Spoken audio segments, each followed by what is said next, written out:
இப்போ என்னோட நிலத்துல ஒரு திட்ட சாலை போகுது, விரிவு அபிவிருத்தி திட்டம். அந்த விரிவு அபிவிருத்தி திட்டம்னா டீட்டெயில்டு டெவலப்மெண்ட் பிளான். இந்த விரிவு அபிவிருத்தி திட்டத்தில் நிறைய வகைப்பாடுகள் இருக்குது.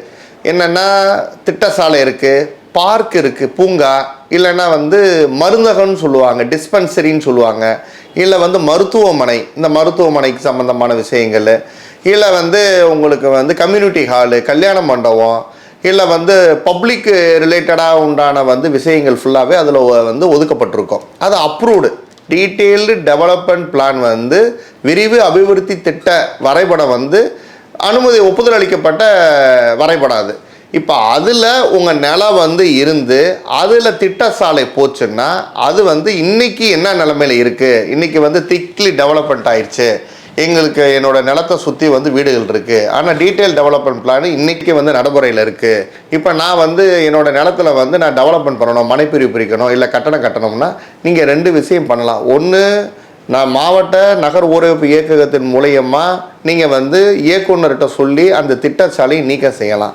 இல்லைன்னா மாண்புமிகு உயர்நீதிமன்றத்தை நாடி 38 ஆக்டுன்னு ஒன்று இருக்குது. அந்த 38 ஆக்ட் படி நீங்கள் அந்த திட்டச்சாலையை மாண்புமிகு உயர்நீதிமன்ற உத்தரவை பின்பற்றி அந்த திட்டச்சாலையை மாவட்ட நகர் ஊரமைப்பு இயக்க அலுவலர்களாக நீக்கம் செய்து உத்தரவு வாங்கிக்கிட்டு நீங்கள் அந்த டெவலப்மெண்ட்டை பண்ணலாம்.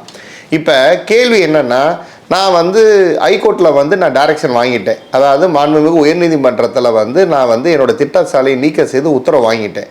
ஆனால் எனக்கு டிலே ஆகுது, என்னால் நீக்கம் செய்து உத்தரவு மாவட்ட நகர் ஊரமைப்பு இயக்ககத்தில் வாங்க முடியலை அப்படின்னா நீங்கள் உடனடியாக நீங்கள் அதுக்குரிய உதவி இயக்குனர் மேலதிகாரியை போய் தொடர்பு கொண்டு நீங்கள் உங்களுடைய அந்த உத்தரவு மாண்புமிகு உயர்நீதிமன்ற உத்தரவை காமிச்சு, எங்களுக்கு இந்த திட்டச்சாலை நீக்கம் செய்து நான் உத்தரவு வாங்கியிருக்கேன், எனக்கு இந்த மாதிரி இந்த ஸ்கீம் ரோடு போகுது, இது அப்ரூவ்டு, பட் ஆனால் இங்கே பாருங்கள் எங்களுக்கு உத்தரவு வாங்கியிருக்கோம், இதை பேஸ் பண்ணி எங்களுக்கு திட்டச்சாலை நீக்கம் செய்யுங்க அப்படின்னு நீங்கள் முறையிடுங்க. அப்படியும் அங்கே டிலே ஆச்சுன்னா நீங்கள் இயக்குனர் நகர் ஊரமைப்பு இயக்ககம் சென்னை அவரோட தொடர்பு கொண்டு இல்லை நேரடியாக போய் அவர்கிட்ட ரெப்ரசன்டேஷன் பண்ணிங்கன்னா அவரும் உடனடியாக உத்தரவு விடுவார், எங்கள் மாவட்ட அளவுக்கு உத்தரவு விடுவார். நீங்கள் அந்த திட்டச்சாலை நீக்கம் செஞ்சுட்டு நீங்கள் உங்களுக்கு என்ன டெவலப்மெண்ட் வேணுமோ, கட்டட திட்ட அனுமதியாக இருக்கட்டும், இல்லை மனைப்பிரிவு ஒப்புதலாக இருக்கட்டும், நீங்கள் உடனடியாக அந்த அனுமதியை பெற்றுக்கொள்ளலாம்.